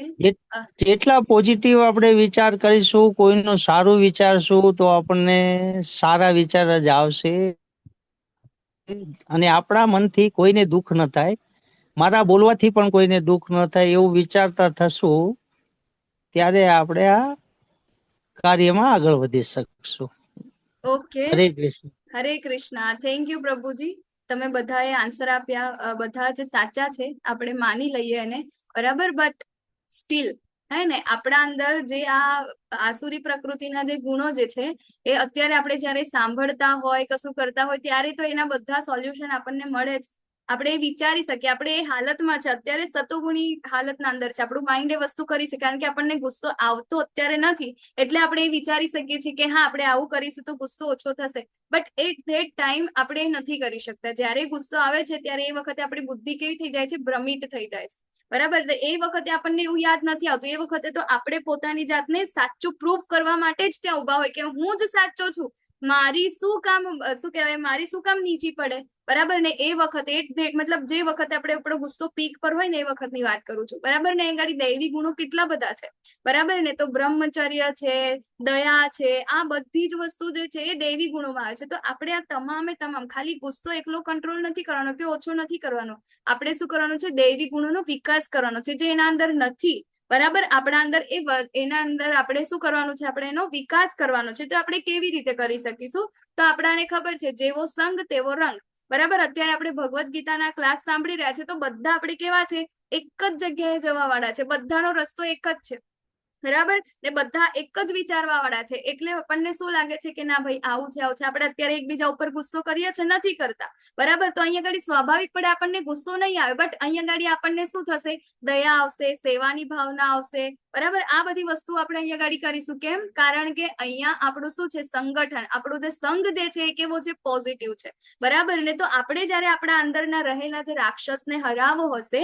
આપણે દૈવી ગુણો પ્રત્યે શું કહેવાય, વધારવો હશે, તો આપણે એવા લોકોની વચ્ચે રહેવું પડશે કે જેના અંદર આ ગુણો ઓલરેડી છે, બરાબર ને. તો અહીંયા ગાડી જોઈએ આપણે કે એક સડેલું સફરજન છે, બરાબર, આખી પેટીના અંદર. તો એ સડેલું સફરજન જે છે એ બધા જ સફરજનને શું કરી નાખે છે, ખરાબ કરી નાખે છે, બરાબર ને. તો આપણે એ સડેલા સફરજન ને શું કરવાનું છે, બહાર ફેંકવાનું છે, બરાબર. કે આપણા અંદર જે આ શું કહેવાય લક્ષણો જે છે અસુરી પ્રકૃતિના એને દૂર કરવાનું છે. અને જે સારા સફરજન, બરાબર, કે જ્યાં આગળ સડેલું સફરજન નથી, અથવા તો આપણે કહી કે જ્યાં આગળ દૈવી પ્રકૃતિ વાળા વ્યક્તિઓ છે, આપણે ત્યાં જવું જોઈએ, જેનાથી આપણા અંદર પણ એ સડો આવશે નહીં. પછી બીજા ઉદાહરણ આપણે લઈએ કે મોગરાનું સરસ મજાનું ફૂલ છે, બરાબર ને. એ ફૂલના અંદર કેટલી સરસ સ્મેલ આવે, પરંતુ એ ફૂલને આપણે કચરા પેટીમાં નાખી દઈએ તો સ્મેલ શેની આવશે, કચરાની આવશે કે ફૂલની આવશે? ઓબ્વિયસલી કચરાની આવશે, બરાબર ને. તો એ રીતે આપણે શું કરવાનો છે, આપણો સંઘ આપણે સિલેક્ટ કરવાનો છે. તો આપણે કલિયુગના અંદર તો આપણે કે દૈવી ગુણો અને આસુરી ગુણો જે છે બધા આપણા અંદર છે. ક્યારેક આપણે બહુ સારું વિચારીએ છીએ અને ક્યારેક આપણે શું કરીએ છીએ, એના માટે ગુસ્સો કરીએ છીએ કે કંઈક ખરાબ વિચારીએ છીએ, બરાબર ને. તો આ બધા બંને પ્રકારના વિચારો આપણી અંદર આવે છે, બરાબર. તો આપણે શું કરવાનું છે, બહુ જ કુશળતાપૂર્વક આપણે આપણો સંઘ પસંદ કરવાનો છે કે આપણે કોની સાથે રહીએ છીએ, બરાબર ને. જો આપણે આપણી આજુબાજુ રહેતા લોકો કે જે લોકો દર મહિને કે 15 દિવસે કિટી પાર્ટી કરતા હોય, દીવ દમણ કે ગોવા જવાનું વિચારતા હોય, મૂવી જોવા જવાનું વિચારતા હોય, જો આપણું સર્કલ એવું હશે તો આપણે પણ ઓબ્વિયસલી એવું જ કરીશું, બરાબર. જો એવું આપણે નહીં કરીએ તો લોકો આપણને શું કહેશે, આ તો સાવ કેવા છે, બરાબર. એટલે આપણી સાથે લોકો ફ્રેન્ડશિપ જ નહીં કરે, કારણ કે ફ્રેન્ડશિપ કોના અંદર થાય, લાઇક માઇન્ડેડ વ્યક્તિઓ સાથે થાય ને, બરાબર. આપણા જેવા વિચારો છે એવા સામેવાળાના વિચારો હશે, એની સાથે આપણે ફ્રેન્ડશિપ કરીએ, બરાબર ને. તો જો આપણી ફ્રેન્ડશિપ એવા લોકો સાથે હશે કે જે શું કહેવાય આસુરી પ્રકૃતિ વાળા જ હશે, એ લોકો જ વધારે આ બધું કરતા હશે, વ્યસન કરે, આ કરે તે ગણે, રજોગુણ જેના અંદર વધારે છે, તમોગુણ વધારે છે, તો શું થશે, આપણે પણ એમના જેવા જ બનીશું. તો દૈવી ગુણો તો આપણા અંદર નહીં આવે, બટ શું કહેવાય આસુરી ગુણો જે છે એ તો વધારે ડેવલપ થઈ જશે, ઓલરેડી છે ને વધારે થઈ જશે. એટલા માટે આપણે શું કરવાનું છે, આપણી સંગત જે છે સાચી પસંદ કરવાની છે. એટલા માટે ભક્તિ કરવી હશે ને, બરાબર, તો તમે ગમે તેટલા શાસ્ત્રો વાંચી લો, ગમે તેટલી શું કહેવાય માળા કરી લો, કંઈ પણ કરી લો, બરાબર, બધું તમને ફ્રૂટફુલ તો થશે જ. બટ એક સમય એવો આવશે કે તમને એવું લાગશે કે હવે તો કંઈક ખૂટી રહ્યું છે, હવે કંઈક નથી કરવા જેવું, બરાબર ને. તો એ વખતે આપણને શું લાગશે, વૈષ્ણવ સંઘ,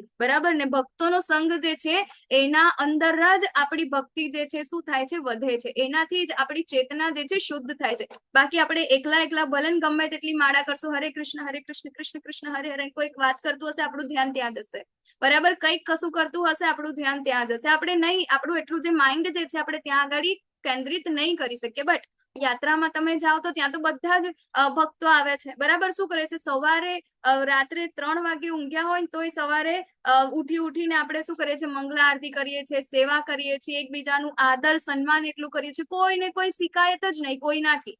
બધા જ એટલી સારી રીતે કામ કરે ને, બધું જ આખો દિવસ ભગવાનનું નામ, ક્યારેય ગુસ્સો પણ ના આવે કોઈને, બરાબર ને. તો એ શું છે, આપણે આપણી સંગત જે છે એ આપણે ખૂબ સારી રીતે પસંદ કરવાની છે. તો આપણે અહીંયા ગાડી જો બાળકોના ફોટો આપેલા છે આપણા અહીંયા જે ક્લાસના અંદર છે, એવા ઘણા બધા લોકો છે કે જેમના બાળકો ખૂબ સરસ રીતે કીર્તન કરે છે. આપણી કિડ્સની પણ ભગવદ્ ગીતાની બેચીસ ચાલે છે, એના અંદર જાય છે. સમર કેમ્પ ચાલે છે અત્યારે આપણો, એના અંદર જાય છે. રોજ તિલક લગાવે છે, બરાબર. રોજ ભગવાનને પ્રણામ કરે છે, પ્રસાદ ગ્રહણ કરે છે, ભગવાનની વાતો કરે છે, ભગવાનની સ્ટોરી સાંભળે છે, બરાબર. તો બાળકો પણ આપણા કેવા થશે? એવા થશે. બટ અત્યારે આપણે આપણા બાળકોને શું બનાવીએ છીએ? રજોગુણી બનાવીએ છીએ, કે સારી સ્કૂલના અંદર આના અંદરથી કઈ અત્યારે હવે વેકેશન છે ને, સ્કૂલ જયારે ઓપન થશે ને એટલા માટે અત્યારથી બધું શું કહેવાય ચાલુ થઈ જશે ને, કે કઈ સ્કૂલ સારી છે, કઈ સ્કૂલ નથી સારી, બરાબર. તો પછી એના અંદર કરોડો કરોડો રૂપિયાની ફીસ ભરીને, લાખો લાખો રૂપિયાની ફી ભરીને આપણે આપણા બાળકને એવી સ્કૂલમાં મૂકીશું કે એ સ્કૂલમાંથી બહાર આવીને જે બાળક જે છે એના માતા પિતાને જ શું કહેવાય સન્માન આપવા માટે રેડી નહીં હોય, બરાબર. તો આપણે એ જ ડિસાઈડ કરવાનું છે કે આપણી સંગત કેવી છે. જો સંગત આપણી સારી હશે, દૈવી ગુણો વાળાની હશે, તો આપણા પણ ગુણો એવા જ ડેવલપ થશે, બરાબર. તો શુદ્ધિકરણની પ્રક્રિયા શું છે? ભક્તિમય સેવાઓ, બરાબર. જપ કરવાનું છે, શ્રવણ કરવાનું છે. શ્રવણમ ખૂબ ઇમ્પોર્ટન્ટ છે. જો આપણું સાંભળવાનું ઓછું થઈ જશે હવે 3 દિવસ, બરાબર, એના પછી તો આ ક્લાસ આપણા બંધ થઈ જશે. તો હવે આ 1 કલાક જે અત્યાર સુધી તમે રોજ બેસતા હતા 8 થી 9, તો એ 1 કલાકના અંદર આપણે શું કરીએ છીએ? જો 1 કલાકના અંદર આપણે જો ભગવાન પ્રત્યેનું કોઈ પણ કામ નથી કરતા, કોઈ શ્રવણ નથી કરતા, કઈ નથી કરતા, તો 100% આપણે આપણું જે છે શું કે ભક્તિમાંથી આપણે ડાઉનફોલ થઈશું, બરાબર. આ પ્રેક્ટિકલ વસ્તુ છે. ઓકે, તો શ્રવણ શાસ્ત્રોનું, બરાબર, એનું રીડિંગ, એનું પઠન એ પણ ઇમ્પોર્ટન્ટ છે, અને પ્રસાદનું સન્માન કરવું વગેરે જેટલી પણ ભક્તિમય પ્રવૃત્તિઓ છે એ બધી કરવાથી શું થશે? આપણું શુદ્ધિકરણ થશે, અને આ જે દૈવી ગુણો જે છે આપણી અંદર શું થશે? પ્રગટ થશે.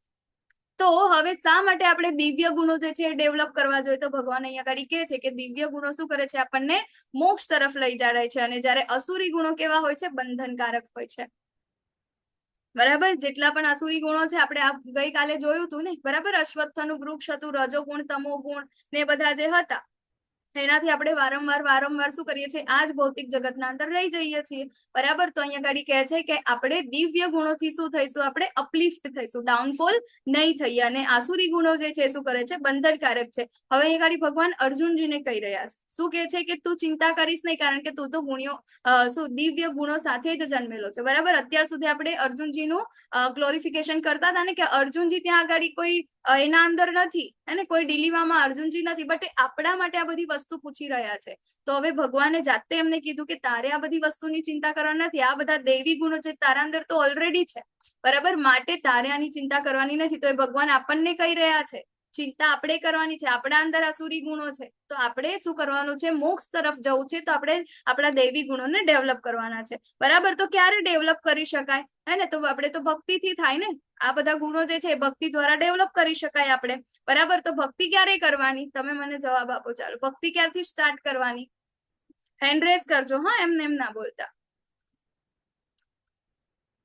ભક્તિ ક્યારથી સ્ટાર્ટ કરી શકાય? એક હેન્ડ રેઝ થયો છે. એક મિનિટ.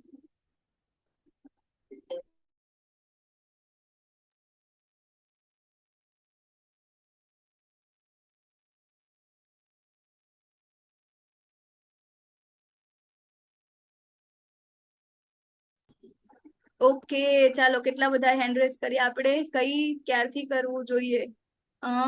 બધાને આપણે ચાન્સ આપીએ, બરાબર. ચાલો, ખનક માતાજી, હરે કૃષ્ણ. બધા હેન્ડ રેઝ જ રાખજો, કોઈ ડાઉન ના કરતા, હા. ખનક પરમાર માતાજી, હરે કૃષ્ણ. ભક્તિ નાનપણથી જ કરવી જોઈએ, બને એટલું વહેલું, કે જ્યારે મૂળ હોય ત્યારે. ઓકે, પછી મેઘા મહેતા માતાજી, હરે કૃષ્ણ. હરે કૃષ્ણ માતાજી. હરે કૃષ્ણ. ત્યારથી પાના પેટમાં હોય ને ત્યારથી જ ભક્તિ કરવી જોઈએ. અવાજ નથી આવતો માતાજી તમારો. આઈ થિંક મને નથી આવતો કે કોઈને નથી આવતો. માતાજી આવે છે પણ ઓછો આવે છે પણ ઓછો હા, આવે બોલો છે. માતાજી. હા માતાજી, આવ્યો અવાજ?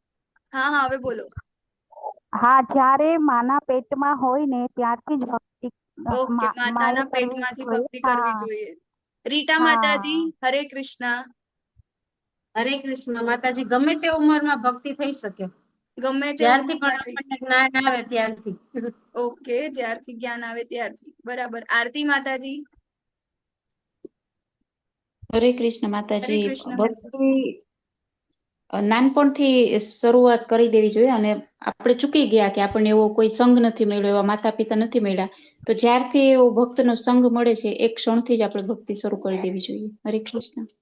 થેન્ક યુ માતાજી. દક્ષા માતાજી, હરે કૃષ્ણ. હરે કૃષ્ણ માતાજી.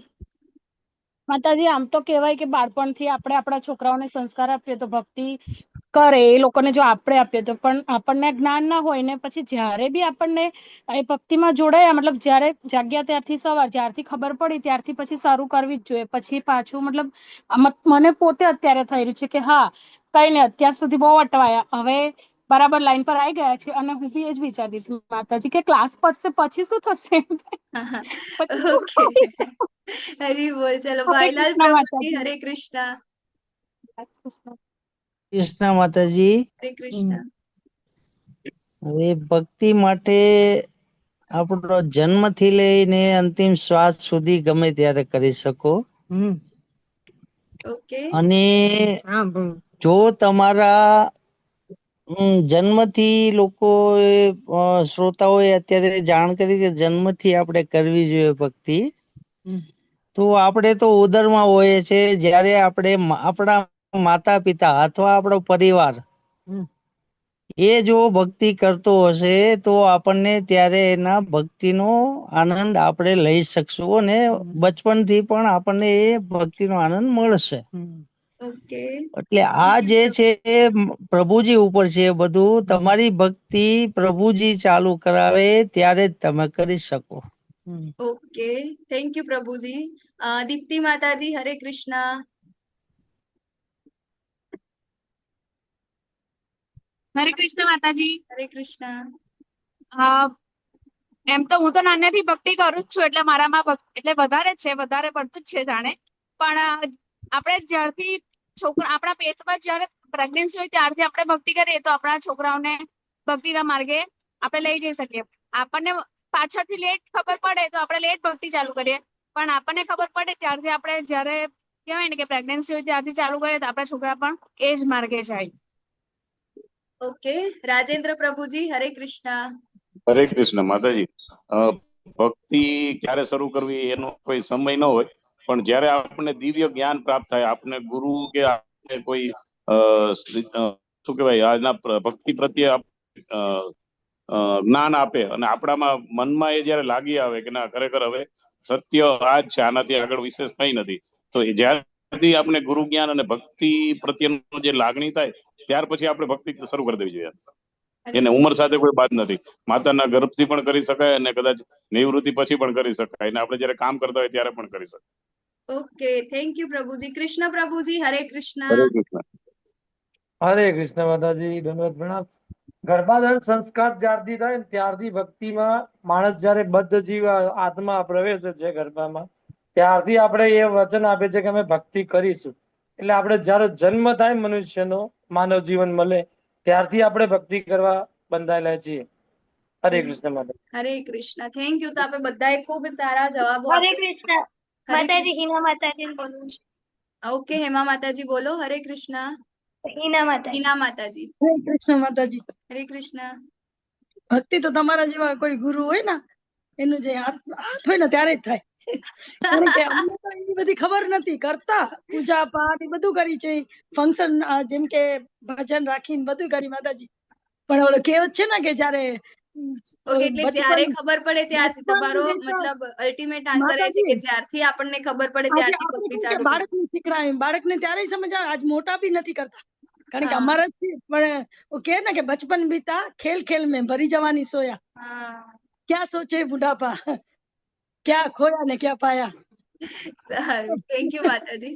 તો ચલો આપણે જોઈએ, બરાબર ને? તો હવે હું તમને છે ને આપણા એક્સપિરિયન્સ કહીશ તમને એવા ઘણા બધા કે જે શું કહેવાય ભક્તિના અંદર આગળ વધે ને ત્યારે શું થાય છે, બરાબર ને? તો આ એજ અમારી મતલબ ઘણા બધા એવા છે અમારી એજના યંગસ્ટર્સ બી છે કે જેને લોકોએ ભક્તિ ચાલુ કરી, માળા કરવાનું ચાલુ કર્યું, ડુંગળી લસણ ખાવાનું બંધ કરી દીધું, પછી એકાદશી ચાલુ કરવાનું કર્યું, સવારે 4 વાગે ઉઠવાનું ચાલુ કર્યું. તો સૌથી પહેલા ઘરના અંદર હોય, બા દાદા હોય, મમ્મી પપ્પા હોય, બધાને એવું લાગ્યું કે મારી છોકરી કે મારા છોકરા જે છે હવે સંન્યાસી બની ગયા છે, હવે લોકો લગન વગન કરશે નહીં ને શું થશે? એટલે રોજ ઝઘડા ચાલુ થાય, બરાબર, ઘણું બધું પ્રેશર આવે, હે ને, આ બધી વસ્તુ થાય છે. તો અત્યારે તમે બધાએ કીધું બરાબર છે, વાત તમારી સાચી છે, પણ જ્યારે આપણું બાળક જ્યારે ભક્તિની આ પ્રગતિના અંદર આગળ જાય છે, એ બધું આ વસ્તુ કરવા માટે આગળ જાય છે, ત્યારે એને રોકવા વાળા પણ કોઈ છે, એના ઘરના વડીલ છે, બરાબર ને. તો અહીં આગળ એમને શું છે, મોસ્ટલી આ તો અત્યારે આપણે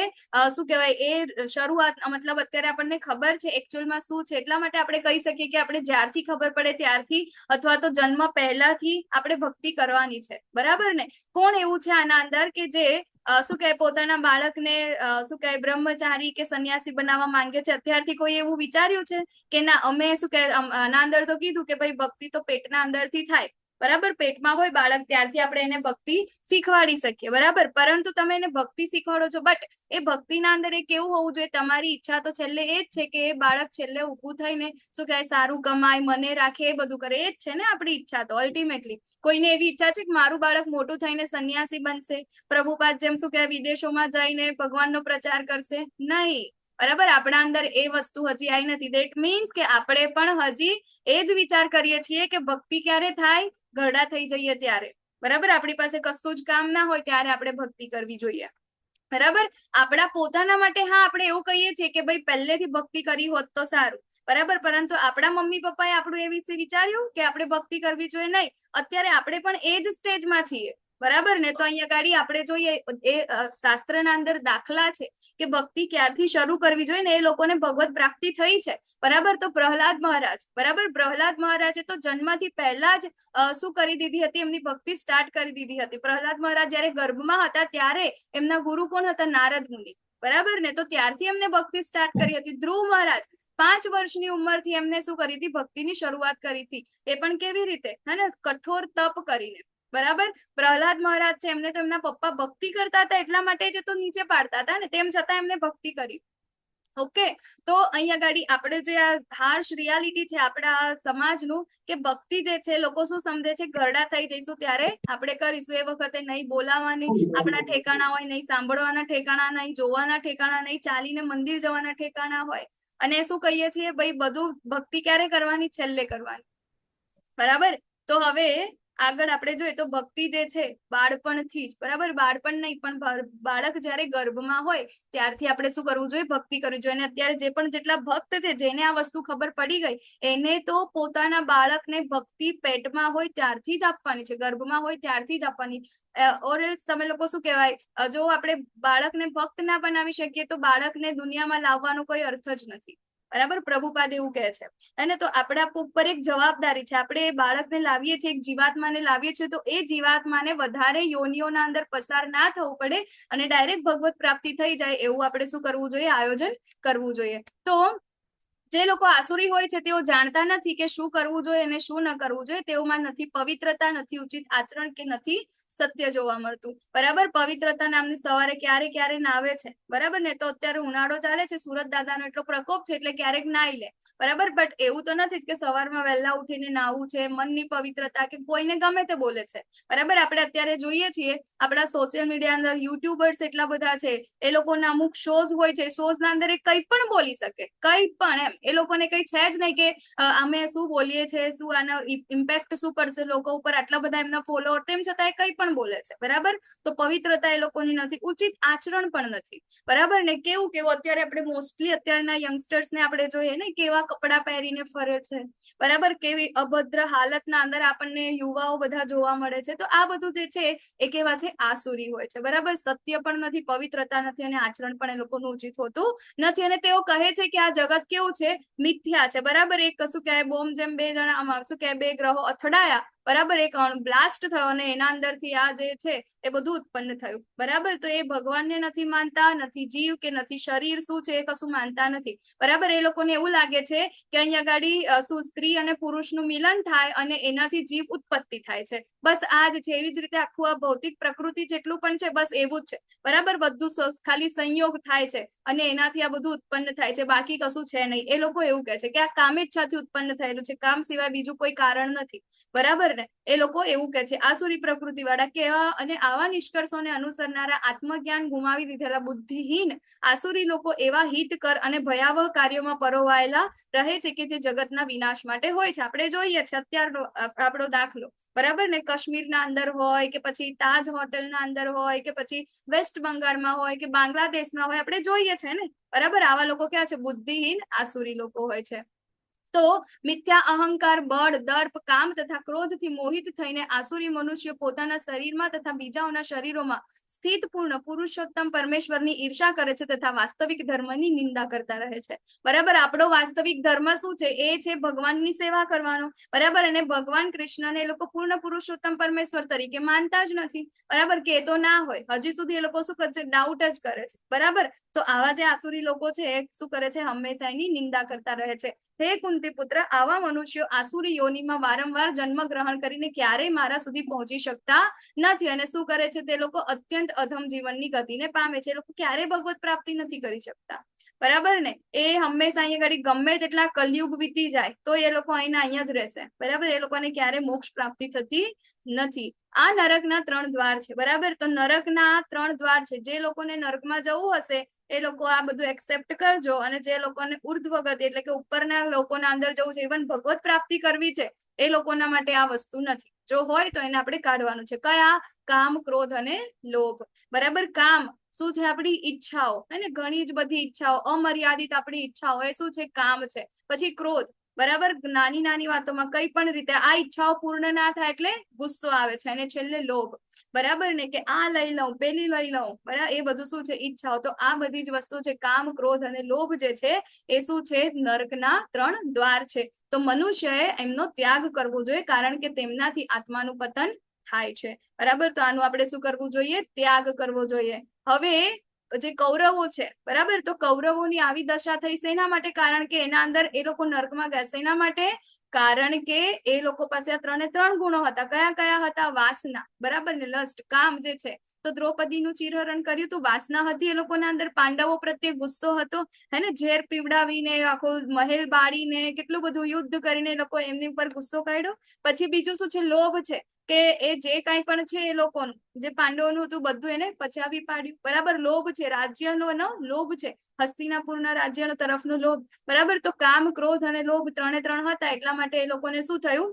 નર્કના દ્વાર જોવા પડ્યા, બરાબર ને? તો હવે આપણા મનુષ્યોના અંદર આ 4 ખામી છે, બરાબર? એ ખામીથી આપણે ઉપર ઉઠવું જોઈએ. શું છે? આપણે વારંવાર ભૂલો કરીએ છીએ, ભ્રમિત થઈ જઈએ છીએ, બરાબર? આ ભૌતિક જગતના અંદર જ આપણે આ બધું સુખ જે છે, બરાબર? આપણાને લાગે છે કે આમાંથી સુખ મળશે, આમાંથી સુખ મળશે, આ સારું છે, પેલું સારું છે, ભ્રમિત થઈ જાય. એકચ્યુઅલમાં આપણી વાસ્તવિકતા છે આપણે જોઈ શકતા નથી.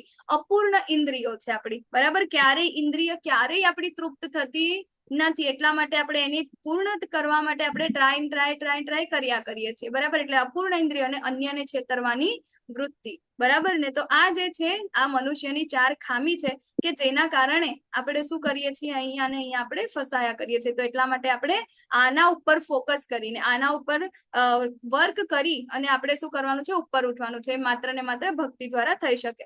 તો હવે જેવી રીતે અલગ અલગ યુગ છે, અલગ અલગ યુગના અંદર અસુરો અને દેવો, બરાબર? એ ત્યાં અલગ અલગ રહેતા હતા. જેમ કે સતયુગના અંદર, બરાબર? તો સતયુગના અંદર હિરણ્યાક્ષ જે છે અને શું કહેવાય? વરાહ ભગવાન, બરાબર? તો એ લોકો અલગ અલગ ગ્રહ ઉપર હતા, બરાબર? જ્યારે પૃથ્વી ને હિરણ્યાક્ષ જે છે એને શું હતું કે પૃથ્વીને સૌથી નીચે, બરાબર? આપણો જે ગર્ભોદક સાગર જે છે ને, ગર્ભોદક સાગર જ્યાં ભગવાન ગર્ભોદક્ષાય વિષ્ણુ તરીકે છે, સાગર નીચે લઈ ગયા. એકચ્યુઅલમાં પૃથ્વીનું ત્યાં આગાડી છે નહીં, બરાબર? તો આખા જેટલા 14 લોક છે, 14 લોકની નીચે ત્યાં આગાડી લઈ ગયા. એટલે પૃથ્વી જે છે ભગવાનને પ્રાર્થના કરે છે, એટલે ભગવાન શું કરે છે? પૃથ્વીને બચાવવા માટે છે ત્યાં આગાડી જાય છે. કયા અવતારના અંદર? વરાહ અવતારના અંદર, બરાબર ને? તો એ વરાહદેવ અને હિરણ્યાક્ષનું શું થાય છે? ત્યાં આગળ ખૂબ જ ઘમાસાણ યુદ્ધ થાય છે, બરાબર? તો હવે આ દેવી પ્રકૃતિ વાળા ભગવાન અને જે છે આ દાનવ, બરાબર? તો આ બંને એ કેવા છે? એ વખતે સતયુગના અંદર અલગ અલગ ગ્રહ ઉપર હતા. અને ત્રેતાયુગ, તો ત્રેતાયુગના અંદર રાવણ અને રામ આપણે જોયા તો અલગ અલગ દેશના અંદર, બરાબર ને? રાવણ બીજા દેશમાં અને પછી રામજી બીજા દેશમાં, રામ ભગવાન, બરાબર ને? તો શું પહેલા અલગ ગ્રહ હતા, પછી એક જ ગ્રહ ઉપર એક અલગ અલગ કન્ટ્રીના અંદર, અને પછી દ્વાપરના અંદર તો એક જ પરિવારમાં, બરાબર ને, કૌરવો અને પાંડવો. અત્યારે આપણે પણ છે ને, બરાબર, આપણે પણ પરિવાર પર, પરંતુ અત્યારે કલયુગના અંદર તો એક જ વ્યક્તિના અંદર, બરાબર, એક જ વ્યક્તિના અંદર શૈતાની ગુણો પણ છે ને આસુરી ગુણો પણ અહીંયા ગાડી છે. તો આપણે બંનેથી શું કરવાનું છે? બંનેને આપણે ઉપર જવાનું છે તેમાં દૈવી ગુણોના અંદર. તો આપણે શું કરવાનું છે? આપણો વાસ્તવિક માસ્ક જે છે આપણે દૂર કરવાનો છે, બરાબર ને. તો વાસ્તવિક માસ્ક આપણે કયો દૂર કરવાનો છે? બરાબર, તો આપણે જોવાનું છે કે આપણે માત્ર ને માત્ર ભગવાનના હંમેશા દાસ છીએ, બરાબર, ભક્તિ કરવાની છે. તો આ બીજું જે માયાજાળ છે એને આપણે દૂર કરવાનું છે, બરાબર. અને આપણું જે દૈવી ગુણો છે એને આપણે શું કરવાના છે? આગળ શું કહેવાય, વધારવાના છે. તો જે અલગ અલગ યુગ છે, અલગ અલગ યુગના અંદર દેવી અને જે દાનવી પ્રવૃત્તિ વાળા જે છે એ લોકોને અહીંયા ગાડી આપણને આપી છે, બરાબર. તો કલયુગના અંદર એક જ ના અંદર તો નમ્રતા, અન્યને મદદ કરવી, સહનશીલતા એ વગેરે આપણા અંદર છે. અને એની સાથે સાથે ક્રોધ, લોભ, ઈર્ષા, વાસના આ બધું પણ છે, બરાબર ને. તો આ બધું જ એક જ વ્યક્તિના અંદર હોય છે. તો હે કુંતી પુત્ર, જે મનુષ્ય આ નરકના 3 દ્વારથી બચી ગયેલો હોય છે તે આત્મ સાક્ષાત્કાર માટે કલ્યાણકારી કાર્ય કરે છે અને પછી ક્રમશઃ પરમ ગતિને પામે છે, બરાબર. તો એ જ રીતે આપણા આચાર્યો છે આપણને ભક્તિની આ અલગ અલગ આપણને કઈ રીતે ભક્તિ કરવાની છે એ ભક્તિમાં આપણે જયારે આગળ જઈશું તો ઓટોમેટિક જે આ દૈવી ગુણો જે છે આપણા અંદર શું થશે? વધતા જશે. અને જે આસુરી ગુણો જે છે ઓછા થતા જશે. અને અત્યારે રિસેન્ટ મતલબ આ જમાનાના અંદર આપણે જયારે જોઈએ કલયુગના અંદર તો બધા કોને ભગવાન માને છે? ગૂગલ ને. કંઈ પણ ટાઈપ કરો એટલે ગૂગલમાં મળી જાય, બરાબર ને. તો એ લોકો શાસ્ત્રને નથી માનતા. એમને કહીએ કે ભાઈ ભગવદ્ ગીતાના રીડિંગ કરો, તમે ભગવદ્ ગીતા વાંચો, પણ ના, ભગવદ્ ગીતા ના વંચાય, પણ ગૂગલમાં વંચાશે. ગૂગલ કહેશે તો એ માનશે, પરંતુ ભગવદ્ ગીતાના અંદર શું લખેલું છે એને ખબર ના હોય. ગૂગલના અંદર એવું કહેશે ને ભગવદ્ ગીતા લખશે તો એના અંદરથી બી વાંચશે, પણ એના અંદર ખબર નહીં કેવી ભગવદ્ ગીતા વાંચશે, બરાબર ને. તો લોકો શાસ્ત્રમાં માનતા નથી. તો જે મનુષ્ય શાસ્ત્રોના આદેશોની અવહેલના કરે છે અને પોતાની ધૂનમાં આવે છે તેમ મનસ્વી વર્તન કરે છે તે નથી સિદ્ધિ પામતો, નથી સુખ પામતો કે નથી પરમ ગતિને પામતો, બરાબર. તો આપણે શું કહે, આપણે અહીંયા આવ્યા છે તો કંઈક નિયમો છે આપણા માટે, બરાબર. એમને આપણે અહીંયા ગાડી નથી, હા ને. તો એ નિયમો આપણા માટે બનેલા છે, શાસ્ત્રો આપણા માટે બનેલા છે કે આ મનુષ્ય શરીર છે એને આપણે યુઝ કરીને કઈ રીતે ભગવત પ્રાપ્તિ કરી શકીએ. આપણે પ્રાણીઓ જેવા નથી. બાકી પ્રાણીઓના અંદર પણ આ 4 વસ્તુઓ છે જ ને, બરાબર. શું કરે છે એ લોકો? બરાબર, ખાય છે, પીવે છે, હે ને, કામ વાસના છે એના અંદર, બસ આ જ બધું, ખાવું, પીવું, ઊંઘવું અને શું કહે, મજા કરવી, એ બધી વસ્તુ પ્રાણીઓના અંદર પણ છે. અને આ વસ્તુ આપણામાં છે. બટ આપણને ભગવાને બુદ્ધિ આપી છે, મગજ આપ્યું છે, અને તો એનું શું કરવાનું છે? આપણે રાઈટ યુઝ કરવાનો છે. અને આપણે જે આપણો અલ્ટિમેટ ગોલ છે પ્રાપ્ત કરવાનો છે. જ્યારે આ જે નથી માનતા, બુદ્ધિનો ઉપયોગ નથી કરતા, એ લોકોને ક્યાંય સુખ નથી. ઓકે, તો જેથી મનુષ્ય શાસ્ત્રોના નિયમો પરથી સમજવું જોઈએ કે શું કર્તવ્ય છે અને શું કર્તવ્ય નથી. આ નિયમો અને નિયંત્રણો જાણીને મનુષ્ય એવી રીતે કર્મ કરવું જોઈએ કે જેથી તે ક્રમે ક્રમે ઉન્નતિ પામી શકે. તો આપણને કોણ શીખવાડી શકે? જાતે ભગવદ્ ગીતા વાંચીને તો આપણને ખબર ના પડે, જાતે ભાગવતમ વાંચીને પણ ના ખબર પડે. તો આપણે પ્રામાણિક ગુરુ પાસે જવું જોઈએ અને એ ગુરુ આપણને આ બધા શું કરશે? ઉપદેશો આપશે, આપણને બતાવશે કે આપણે કેવી રીતે આપણું જીવન જીવવું જોઈએ અને આપણે કેવી રીતે આપણે નિયંત્રણના અંદર રહેવું જોઈએ, બરાબર. તો તેને આપણે કેવી રીતે દૂર કરી શકાય છે? તો આનાથી, બરાબર. રોજ આપણે માળા કરીએ છીએ, ભક્તિમય પ્રવૃત્તિઓ, બરાબર. તો આપણા જીવનનો પાઠ શું છે? તો વાસના, ક્રોધ, લોભ, આત્મવિશ્વાસની રીત. તેથી આપણે તેમને ભક્તિમય સેવા દ્વારા નિયંત્રિત કરવા પડશે, બરાબર. જો આ બધું શું છે? આપણે આત્મવિનાશની રીતો છે, એનાથી આપણે શું કરવું પડશે? બચવાનું છે. એટલા માટે 3 દ્વાર છે ને, લોભ, ક્રોધ અને કામ જે છે એનાથી આપણે દૂર થવાનું છે ભક્તિમય સેવા દ્વારા. અહીંયા ગાડી આપણું ચેપ્ટર કમ્પ્લીટ થાય છે. એટલા માટે શું કરવાનું છે? ચેન્ટ એન્ડ બી હેપી. વાંછા કલ્પતરુભ્યશ્ચ કૃપા સિંધુભ્ય એવ ચ પતિતાનાં પાવનેભ્યો